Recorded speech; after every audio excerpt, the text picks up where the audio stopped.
So good morning guys. तो चलिए start करते हैं आज के यानी कि 30 जुलाई के इंपॉर्टेंट करंट अफेयर्स को। और आज का पहला इंपॉर्टेंट प्रश्न ये रहा आपके सामने कि अभी Indian film festival of Melbourne 2026 में आर्टिस्ट ऑफ डिस्टिंक्शन से किसे सम्मानित किया जाएगा। तो आंसर होगा पंकज त्रिपाठी। तो एक्टर है पंकज त्रिपाठी और इन्हीं को Indian film festival of Melbourne 2026 में आर्टिस्ट ऑफ डिस्टिंक्शन यानी कि विशिष्ट कलाकार पुरस्कार से इनको सम्मानित किया जाएगा। ये पुरस्कार उन्हें भारतीय सिनेमा में उनके बेहतरीन योगदान और शानदार अभिनय के लिए दिया जा रहा है। अच्छा, इनके अलावा जो एक्ट्रेस हैं रेखा, उनको यहाँ पे एक्सीलेंस इन सिनेमा अवार्ड से सम्मानित किया जाएगा। तो मेलबर्न इंडियन फिल्म फेस्टिवल 2026 का आयोजन 13 अगस्त से लेकर 23 अगस्त तक होगा मेलबर्न ऑस्ट्रेलिया में, और यहीं पे इनको ये सम्मान मिलेगा। अब अवार्ड वाला प्रश्न है तो कुछ और अवार्ड के प्रश्न अवार्ड वाले प्रश्न मैं आपको रिवाइज करवाता हूँ। एक एबेल पुरस्कार आपको याद होगा, जिसे गणित का नोबेल पुरस्कार कहते हैं। तो ये भी दिया गया था गर्ड फाल्टिंग्स को, जर्मनी के प्रसिद्ध गणितज्ञ हैं। रंगमंच में उत्कृष्टता के लिए 2026 का मेटा लाइफटाइम अचीवमेंट पुरस्कार दिया गया अमोल पालेकर को। 2025 के लिए 60वां ज्ञानपीठ पुरस्कार ये मिला आर वेर्रामुथु को, तमिल भाषा के लेखक हैं। Global teacher prize 2026 Rouble Nagi को। और साहित्य अकादमी पुरस्कारों की घोषणा हुई थी 2025 की अभी। इसमें हिंदी का दिया गया ममता कालिया को उनके संस्मरण जीते जी इलाहाबाद के लिए। अंग्रेजी का नवतेज सरना को दिया गया, नवतेज सरना उनके नॉवल क्रिम्सन स्प्रिंग के लिए। और राजस्थानी का जितेंद्र कुमार सोनी को उनके कहानी संग्रह भारखमा के लिए। अच्छा, 2026 का प्रतिष्ठित संगीत कलानिधि पुरस्कार किसे दिया गया। वीणा वादक हैं जयंती कुमार रेश। और नृत्य कलानिधि पुरस्कार नरेंद्र जी को दिया गया, इनका संबंध है भरतनाट्यम से। सरस्वती सम्मान 2025 की बात करें, ये दिया गया राम कुमार मुखोपाध्याय को, बांग्ला लेखक हैं। उनकी कृति हरा पार्वती कथा के लिए, जो कि एक बांग्ला उपन्यास है। ठीक है, तो ये सारे इंपॉर्टेंट अवार्ड्स भी ध्यान में रखेंगे। अगला प्रश्न हम देखते हैं। फिर अगले में पूछ रहे हैं कि अभी हाल ही में देश का प्रमुख समुद्री और मैन्युफैक्चरिंग हब बनने के लिए अभी ship building and repair policy 2026 को किसने लॉन्च किया। तो आंसर होगा गुजरात ने। तो अभी गुजरात सरकार ने गुजरात जहाज निर्माण और जहाज मरम्मत नीति 2026 को शुरू किया, जिसका उद्देश्य क्या है। राज्य को भारत का सबसे बड़ा जहाज निर्माण, शिप बिल्डिंग और जहाज मरम्मत शिप रिपेयर केंद्र बनाना। क्या होगा इसमें जहाज बनाने की क्षमता बढ़ाई जाएगी। 2 मेगा शिप बिल्डिंग पार्क यहाँ पे बनाए जाएंगे। 5 लाख से ज्यादा लोगों को स्किल प्रशिक्षण यानी कि स्किल डेवलपमेंट और रोजगार के अवसर मिलेंगे। तो गुजरात के पोरबंदर जिले के कुच्छड़ी में लगभग 23,700 करोड़ रुपए की लागत से एक बड़ा ग्रीनफील्ड जहाज निर्माण क्लस्टर यानी कि मेगा शिप बिल्डिंग क्लस्टर स्थापित किया जा रहा है। अब बात गुजरात की है तो ये रहा मैप में गुजरात। कैपिटल गांधीनगर हो गई, मुख्यमंत्री भूपेंद्र पटेल, गवर्नर है आचार्य देवव्रत। यहाँ का राजकीय पक्षी ग्रेटर फ्लेमिंगो हो गया, पशु है एशियाई शेर, वृक्ष है बरगद का, पुष्प है गेंदा। लोक नृत्य में बात करें गरबा हो गया, डांडिया हो गया। नेशनल पार्क में बात करोगे Bansda national park, Gir national park, blackbuck national park, marine national park. Sardar Sarovar बांध है नर्मदा नदी पर, उकाई बांध है ताप्ती नदी पर, कडाना बांध है माही नदी पर, दांतीवाड़ा बांध है बनास नदी पर। कुछ और प्रश्न देखें तो गृह मंत्री अमित शाह ने गुजरात के गांधीनगर में पीएम फैमिली केयर ट्रेकर नाम से एक पायलट प्रोजेक्ट शुरू किया था। गुजरात पुलिस ने ऑपरेशन सुरक्षित साइबर स्पेस अभियान शुरू किया। गुजरात के मुख्यमंत्री जो हैं भूपेंद्र पटेल, उन्होंने गांधीनगर में नमो स्वच्छता अभियान और अमृतपान अभियान को शुरू किया था। गुजरात में पहली बार दक्षिण कोरिया की तकनीक से बने हवा से भरने वाले रबर बांध बनाए जा रहे हैं। अहमदाबाद के आचार्य रणछोड़ लाल गोस्वामी को उस्ताद बिस्मिल्लाह खान युवा पुरस्कार 2025 के लिए चुना गया। अभी गुजरात के ऊंझा जो कि मेहसाणा जिले में एक स्थान है ऊंझा, वहां पे उगाए जाने वाले जीरे और सौंफ को जीआई टैग मिला। भारत में पहली बार 100 मेगावाट आवर क्षमता वाली वेनेडियम रेडॉक्स फ्लो बैटरी लगाई जाएगी। कहाँ पे? गुजरात के खावड़ा सोलर पार्क में। ठीक है, तो ये गुजरात से अभी लेटेस्ट करंट अफेयर्स के कुछ प्रश्न है, ध्यान में रखना। अगला प्रश्न हम देखते हैं। फिर अगले में पूछ रहे हैं हाल ही में विश्व प्रकृति संरक्षण दिवस ये कब मनाया गया। तो सही उत्तर हो जाएगा 28 जुलाई को। तो हर साल 28 जुलाई को विश्व प्रकृति संरक्षण दिवस, वर्ल्ड नेचर कंजर्वेशन डे के रूप में मनाया जाता है। मनाने का उद्देश्य है लोगों को प्रकृति, पर्यावरण और प्राकृतिक संसाधनों की रक्षा के लिए जागरूक करना। 1997 में IUCN यानी कि international union for conservation of nature ने 28 जुलाई को विश्व प्रकृति संरक्षण दिवस घोषित किया था, तब से हम इसको मनाते आ रहे हैं। मुख्य उद्देश्य है प्रकृति संरक्षण और सतत विकास यानी कि सस्टेनेबल डेवलपमेंट का महत्व लोगों को समझाना। IUCN की जरूर बात कर लेते हैं। फुल फॉर्म हो गई international union for conservation of nature and natural resources. स्थापना होती है इसकी 1948 में, हेडक्वार्टर ग्लैंड स्विट्जरलैंड। और भारत आईयूसीएन का सदस्य कब बना था याद रखना, 1969 में। वैसे डे वाला ही प्रश्न है, तो चलो एक बार फिर से आपको जुलाई के सारे दिवस रिवाइज करवाते हैं। देखो 1 जुलाई को 3 दिवस होते हैं, राष्ट्रीय चिकित्सा दिवस, जीएसटी डे और राष्ट्रीय डाक कर्मचारी दिवस। 2 जुलाई को विश्व खेल पत्रकार दिवस, 3 जुलाई को international plastic bag free day, 4 जुलाई को अंतर्राष्ट्रीय सहकारिता दिवस, 6 जुलाई को विश्व ग्रामीण विकास दिवस, 6 जुलाई को विश्व जूनोसिस दिवस, 10 जुलाई को वैश्विक ऊर्जा स्वतंत्रता दिवस, 10 जुलाई को राष्ट्रीय मत्स्य किसान दिवस, 11 जुलाई को विश्व जनसंख्या दिवस, 14 जुलाई को तीसरा नमस्ते दिवस, 15 जुलाई को विश्व युवा कौशल दिवस, 16 जुलाई को विश्व सर्प दिवस, 17 जुलाई को अंतर्राष्ट्रीय न्याय दिवस, 18 जुलाई को नेल्सन मंडेला अंतर्राष्ट्रीय दिवस, 20 जुलाई वर्ल्ड चेस डे, 22 जुलाई विश्व मस्तिष्क दिवस, 22 जुलाई राष्ट्रीय ध्वज दिवस, 23 जुलाई को राष्ट्रीय प्रसारण दिवस, 24 जुलाई को आयकर दिवस, 26 जुलाई को विश्व मैंग्रोव दिवस, 26 जुलाई को अभी कारगिल विजय दिवस भी हमने मनाया। ठीक है, तो ये सब याद रखना। अगला प्रश्न देखते हैं। फिर अगले में पूछ रहे हैं, हाल ही में अमृतसर से 27 ग्लोबल डेस्टिनेशन के लिए इजी कनेक्ट सर्विस को किसने शुरू किया? तो आंसर होगा एयर इंडिया ने। तो अभी एयर इंडिया ने अमृतसर एयरपोर्ट से इजी कनेक्ट सर्विस को शुरू किया है। तो अब अमृतसर से यात्रा करने वाले यात्रियों को दिल्ली के रास्ते 27 अंतरराष्ट्रीय शहरों तक पहुंचना पहले से कहीं आसान होगा। तो ये जो इजी कनेक्ट सर्विस है ये कैसे काम करती है? तो जैसे अमृतसर एयरपोर्ट से जो भी यात्री बैठेंगे तो वो अपने जो भी लगेज साथ में लेकर के आ रहे हैं, जो भी उनकी चेकिंग करवानी है वो पूरी तरह से वहीं पे करवा लेंगे समय दे करके। और उसके बाद जब तक वो अपने लास्ट डेस्टिनेशन तक, जहां तक उनको जाना है, वहां तक नहीं पहुंच जाते, बीच में किसी भी एयरपोर्ट पर उनकी फिर इस तरह से डिटेल चेकिंग नहीं की जाएगी। यही इसका सबसे बड़ा फायदा है, इजी कनेक्ट सर्विस। ये आप समझ लो। मतलब आप अमृतसर एयरपोर्ट पे बैठे, जो भी आपकी प्रोसेसिंग होती है एयरपोर्ट में अंदर जाने से पहले, जो भी चेकिंग वगैरह होती है आपकी, आपके लगेज की, वो वहीं पर हो जाएगी। फिर उसके बाद आप दिल्ली एयरपोर्ट पे जाओगे या बाद में कहीं किसी भी एयरपोर्ट पे अगर आपको फ्लाइट चेंज करनी होगी तो वहां पे फिर इतनी डिटेल्ड आपकी चेकिंग नहीं होगी। ये कहने का मतलब है। तो इससे फायदे क्या होंगे? यात्रा तेज हो जाएगी, आसान होगी, समय की बचत होगी, सामान दोबारा से आपको जमा नहीं करना पड़ेगा, तो फायदा ही फायदा है। तो सरकार ने इस सेवा को हब एंड स्पोक मॉडल के तहत शुरू किया है। हब का मतलब हो गया जो बड़ा एयरपोर्ट है, जैसे दिल्ली एयरपोर्ट जहाँ पे कई इंटरनेशनल फ्लाइट्स आती है, और स्पोक मतलब हो गया छोटे या क्षेत्रीय शहरों के जो एयरपोर्ट हो गए, जैसे इस केस में अमृतसर। तो कई सारे छोटे शहरों के जो एयरपोर्ट है वो सभी कहाँ मिलते हैं? दिल्ली में। फिर दिल्ली से इंटरनेशनल फ्लाइट्स आती है और वहां बैठ के वो यात्री चले जाते। ठीक है, तो इसको बोला सरकार ने क्या, हब एंड स्पोक मॉडल के तहत हमने ये इजी कनेक्ट सर्विस को शुरू की। और ऐसा नहीं है मैं आपको पहली बार ये समझा रहा हूँ, इससे पहले भी हम इसके बारे में पढ़ चुके हैं। तो उसी से प्रश्न बन जाता है कि इजी कनेक्ट फ्लाइट मॉडल को शुरू करने वाला भारत का पहला शहर कौन सा है? तो आंसर होगा वाराणसी। अच्छा, एक टर्म और आपको सुनने को मिलेगी, डिजी यात्रा। क्या है ये?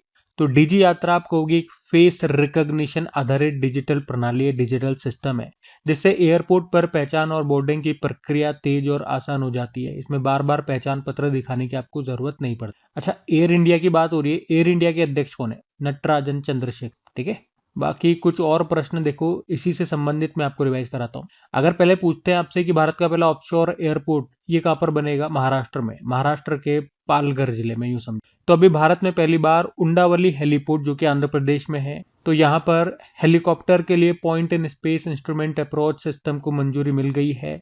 और उत्तर प्रदेश की राजधानी लखनऊ का जो चौधरी चरण सिंह इंटरनेशनल एयरपोर्ट है, ये देश का पहला एयरपोर्ट बन गया जिसे ईट राइट कैंपस का सर्टिफिकेट मिला था अभी फसाई से। अच्छा, एयर इंडिया 2027 का आयोजन ये अगले साल होगा, 16वां संस्करण होगा फरवरी में। एशिया का सबसे बड़ा एयर शो होता है ये। अच्छा, होगा कहाँ पे? येलाहंका वायुसेना स्टेशन जो बंगलुरु में है, यहाँ पर होगा। ठीक है, याद रखना ये। अगला प्रश्न देखते हैं। फिर अगले में पूछ रहे हैं, अभी हाल ही में मुख्यमंत्री मछुआरा सम्मान निधि योजना को किसने शुरू किया? तो आंसर होगा हिमाचल प्रदेश ने। तो हिमाचल प्रदेश सरकार ने अभी मुख्यमंत्री मछुआरा सम्मान निधि योजना को शुरू किया है। क्या है योजना ये? तो इस योजना में क्या होता है, देखो एक्चुअली में होता क्या है, हर साल कुछ समय के लिए मछली पकड़ने पर रोक लगा दी जाती है। क्यों?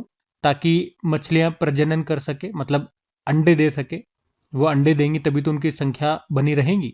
तो उस दौरान जो मछुआरे होते हैं वो मछली नहीं पकड़ पाते, तो इसलिए उनकी कमाई रुक जाती है। तो इसी नुकसान की भरपाई के लिए सरकार ने इस योजना को शुरू किया है। तो इस योजना के अंतर्गत मछुआरों को 3,500 रुपए प्रति वर्ष की आर्थिक सहायता दी जाएगी। लेकिन ये लाभ उन्हीं मछुआरों को मिलेगा जो हिमाचल प्रदेश राज्य के जो रिजर्वायर हैं, जलाशय हैं, उनमें मछली पकड़ते हैं, किसी पंजीकृत रजिस्टर्ड मत्स्य सहकारी समिति के वो सदस्य हैं, उनके पास लीगल फिशिंग लाइसेंस है, उन्हीं को इसका फायदा मिलेगा।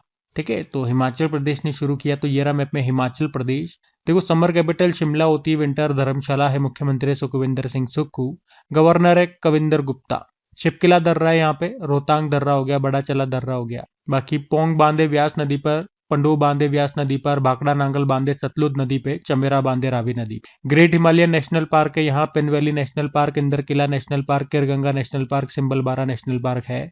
और यहाँ का राजकीय पशु हिम तेंदुआ हो गया, पक्षी है जुजराना, वेस्टर्न ट्रोगोपेन भी कहते हैं, वृक्ष है देवदार, फूल है गुलाबी बुर्रांश या पिंक रोडोडेंड्रॉन। लोक नृत्य में बात करें, नाटी हो गया, डांगी हो गया, छपेली हो गया। उसके अलावा देखो कुछ करंट अफेयर्स के प्रश्न है।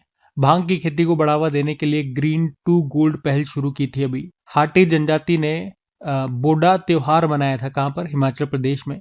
और 16वां वज्र प्रहार अभ्यास ये भारत अमेरिका के बीच में हुआ था अभी हिमाचल प्रदेश के बकलो में।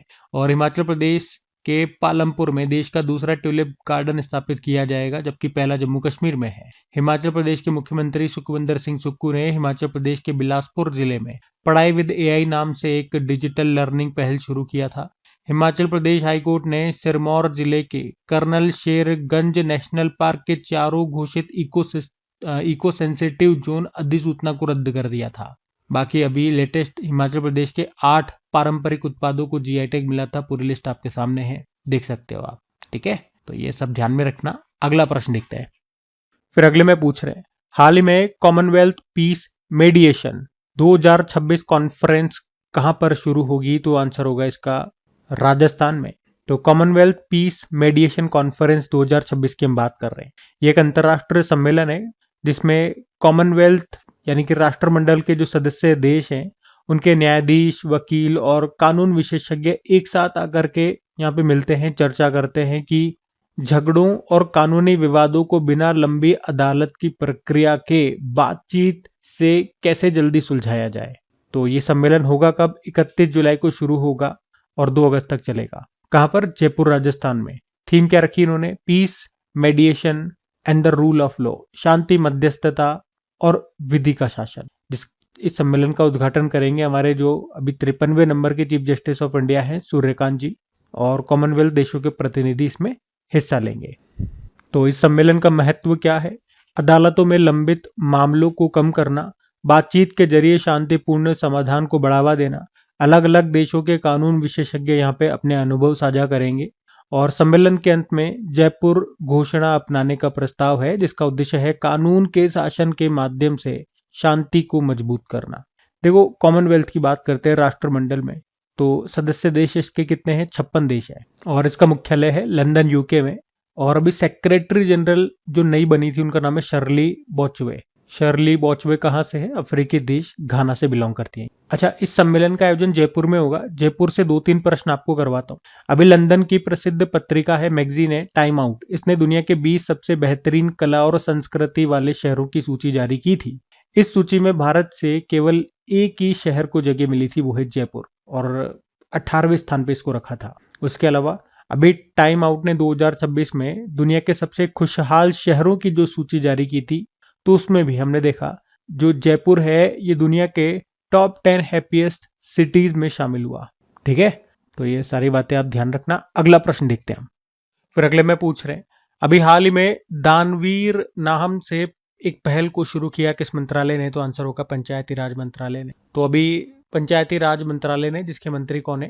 राजीव रंजन सिंह उर्फ लल्लन सिंह। तो अभी इस मंत्रालय ने दानवीर नाम से एक नई पहल को शुरू किया है, जिसका उद्देश्य है देश के ग्राम पंचायतों को डिजिटल रूप से मजबूत बनाना। तो इसमें बताया कि पहले कई ग्राम पंचायतों में कंप्यूटर और डिजिटल सुविधाओं की कमी थी, और अब अगर कोई व्यक्ति, कोई संस्था या कोई कंपनी अपने गांव की पंचायत की मदद करना चाहती है तो वो कंप्यूटर या दूसरे डिजिटल जो भी उपकरण है उनका दान कर सकते। और ये सब कैसे होगा? तो इसके लिए मेरी पंचायत मोबाइल एप्लीकेशन का उपयोग किया जाएगा।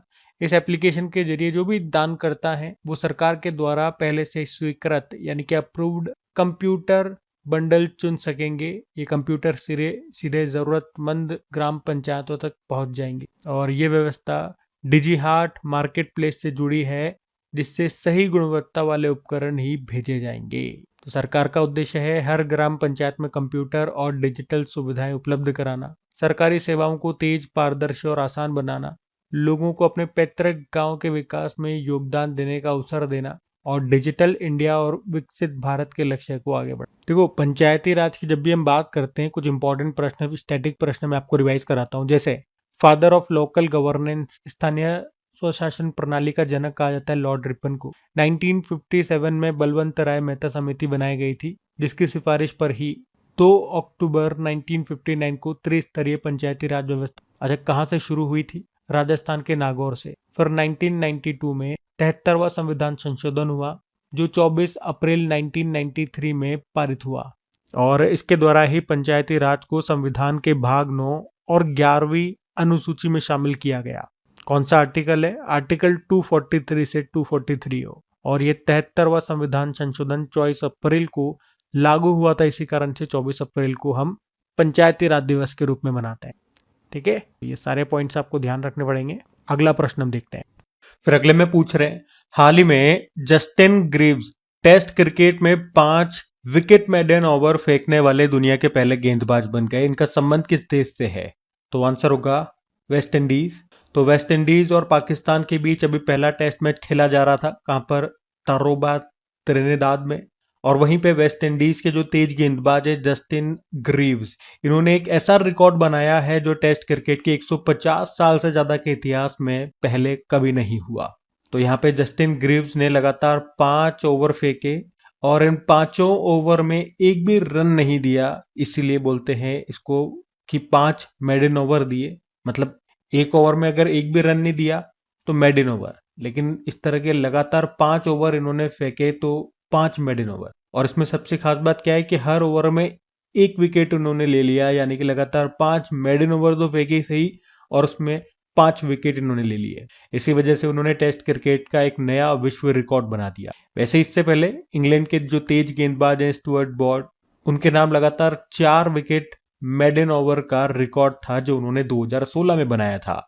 लेकिन अभी जस्टिन ग्रीव्स ने 5 लगातार विकेट मेडन ओवर डालकर ये रिकॉर्ड उनका तोड़ दिया। तो वेस्ट इंडीज के प्लेयर हैं। अच्छा प्रश्न है, इसको ध्यान में जरूर रखना। ठीक है, अगला प्रश्न देखते हैं। फिर अगले में पूछ रहे हैं कि संयुक्त राष्ट्र मानवाधिकार उच्चायुक्त अभी किसे नियुक्त किया गया? तो आंसर होगा वोल्कर तुर्क को। तो वोल्कर तुर्क ये ऑस्ट्रिया के रहने वाले हैं और संयुक्त राष्ट्र के मानवाधिकार उच्चायुक्त, United nation high commissioner for human rights, इनको नियुक्त किया गया। एक्चुअली में अभी उनको पुनः नियुक्त किया गया, आप यूं कह सकते हो। पहली बार 17 अक्टूबर 2022 को उन्होंने ये पद संभाला था और अभी जुलाई 2026 में संयुक्त राष्ट्र महासभा ने उन्हें दूसरी बार इस पद के लिए चुना है। तो अब उनका जो कार्यकाल है वो अक्टूबर 2030 तक रहने वाला है। वैसे मैं आपको बता दूं कि इस पद की शुरुआत 1993 में हुई थी और वोल्कर तुर्क पहले ऐसे मानवाधिकार प्रमुख बन गए जिन्हें लगातार 2 कार्यकाल के लिए चुना गया है। तो संयुक्त राष्ट्र मानवाधिकार उच्चायुक्त की बात करें, United nation high commissioner for human rights, इसकी स्थापना हुई थी 20 दिसंबर 1993 को। संयुक्त राष्ट्र महासभा ने वियना घोषणा के बाद इस पद की स्थापना की थी। हेडक्वार्टर इसका जेनेवा स्विट्जरलैंड में है और इसमें जो कार्यकाल होता है, मानवाधिकार उच्चायुक्त का जो कार्यकाल है वो 4 वर्ष का होता है और इसे एक बार और 4 वर्ष के लिए बढ़ाया जा सकता है, जैसे कि अभी बढ़ाया। ठीक है, तो ये संयुक्त राष्ट्र का एक महत्वपूर्ण विभाग हो गया जिसका काम है दुनिया भर के लोगों के मानवाधिकारों की रक्षा करना। तो नाम इनका याद रखना, वोल्कर तुर्क इनका नाम है, ऑस्ट्रिया से बिलोंग करते हैं। बाकी कुछ और इंपॉर्टेंट अपॉइंटमेंट्स मैं आपको रिवाइज कराऊं तो इंटरपोल के प्रेसिडेंट अभी लुकास फिलिप बने थे, फ्रांस के हैं। नासा के नए चीफ जारेड डिसाकमेन बने और United nation high commissioner for refugees, इसके अध्यक्ष बने थे बर्रम सलाह, ये इराक से हैं। वर्ल्ड बॉक्सिंग के नए प्रेसिडेंट गेनाडी वॉल्विकन बने कजाकिस्तान से हैं। स्वीडिश एकेडमी, नोबेल पुरस्कार देने वाली जो संस्था है, इसके नए प्रमुख बने थे इंग्रिड कार्लबर्ग, स्वीडन से। अरब लीग के नए महासचिव नबील फहमी बने। यूएस फेडरल रिजर्व के अगले चेयरमैन ये बनाए गए केविन वॉर्श। और हमने देखा भी सेनेगल के जो राष्ट्रपति हैं बासिरो डियोमाय फे, इनको इकोवास का नया अध्यक्ष बनाया गया है। इकोवास क्या हो गया? Economic community of western African states. ये मतलब पश्चिमी अफ्रीकी देशों का एक संगठन है, उसी का अध्यक्ष इनको बनाया गया। ठीक है, तो ये सब ध्यान में रखना। अगला प्रश्न देखते हैं। फिर अगले में पूछ रहे हैं कि ये विश्व हेपेटाइटिस दिवस ये कब मनाया गया, वर्ल्ड हेपेटाइटिस डे। तो याद रखना हर साल 28 जुलाई को ये वर्ल्ड हेपेटाइटिस डे के रूप में हम मनाते हैं। ये दिन डॉक्टर बारूक ब्लूमबर्ग के एनिवर्सरी की याद में मनाया जाता है, जिन्होंने हेपेटाइटिस बी वायरस और हेपेटाइटिस बी वैक्सीन की खोज की, और उन्हें उसके लिए 1976 में नोबेल पुरस्कार मिला था मेडिसिन का। और ये जो दिन है, WHO ने इस दिन को ऑफिशियली 2010 में शुरू की। थीम क्या है इस बार की? Hepatitis let's break it down. Hepatitis आइए से विस्तार से। ठीक है, तो वर्ल्ड हेपेटाइटिस डे 28 जुलाई ये दिवस और ध्यान। बाकी ये थी आज की हमारी करंट अफेयर्स की क्लास। कमेंट करके जरूर बताना सेशन आपको कैसा लगा। अच्छा लगे तो प्लीज इसे अपने दोस्तों के साथ में स्टडी ग्रुप में एक बार शेयर जरूर कीजिएगा। वीडियो को लाइक नहीं किया होगा, लाइक जरूर करना, दोस्तों के साथ में एक बार शेयर जरूर करना। बाकी इनकी PDF और डेली जो प्रैक्टिस के लिए क्विज होती है, मॉक टेस्ट होता है, वो आपको मिल ही जाता है अपनी क्रैक एग्जाम एप्लीकेशन पे, जिसका लिंक नीचे डिस्क्रिप्शन बॉक्स में गिवन है। बाकी चलो अभी कल के करंट अफेयर्स का क्विक रिवीजन कर लेते हैं और सेशन एंड करते हैं। तो कल पहला प्रश्न क्या पूछा था कि RBI ने किस मूल्य वर्ग के पॉलीमर नोटों के परीक्षण को मंजूरी दे दी है? तो 10 रुपए और 20 रुपए। फिर पूछा किस देश के वैज्ञानिक ने अभी बैक्टीरिया आधारित सेल्फ हीलिंग कंक्रीट को डेवलप किया? तो आंसर होगा नीदरलैंड, और इन वैज्ञानिक का नाम है हेनरिक जॉनकर्स। फिर पूछा था भारत ने youth hockey 5S Asian championship 2026 में कौन सा पदक जीता? तो पुरुष कैटेगरी में बात करेंगे तो गोल्ड, और महिला कैटेगरी में बात करेंगे तो सिल्वर जीता। फिर पूछा अंतर्राष्ट्रीय न्यायिक कल्याण दिवस ये कब मनाया गया? तो आंसर होगा 25 जुलाई को। और कक्षा 1 से 12वीं तक के पाठ्यक्रम में AI को शामिल करने वाला पहला राज्य बना पंजाब। फिर पूछा था पंजाब नेशनल बैंक ने भारत का पहला bank led quantum finance hub शुरू करने के लिए समझौता किया? अभी आंध्र प्रदेश आंसर होगा। और चर्चा में रहे सार्वजनिक परीक्षा अनुचित साधनों की रोकथाम अधिनियम 2024 संबंधी प्रमुख संशोधन कौन सा है? तो 10 साल तक की इसमें जेल और 10 करोड़ रुपए तक का जुर्माना कर दिया गया। और चर्चा में रही भव्य रसायन योजना के लिए कुल वित्तीय आवंटन कितना है? 3030 करोड़ रुपए।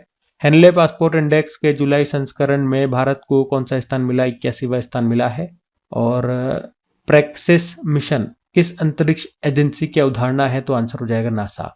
बाकी चलो कल का भी होमवर्क प्रश्न देखते हैं और सेशन एंड करते हैं। कल पूछा था विश्व स्वास्थ्य दिवस वर्ल्ड हेल्थ डे कब मनाया जाता है? तो आंसर हो जाएगा 7 अप्रैल को। आप सभी ने प्रश्न का बिल्कुल सही उत्तर दिया। अब ये रहा आज का आपका होमवर्क प्रश्न।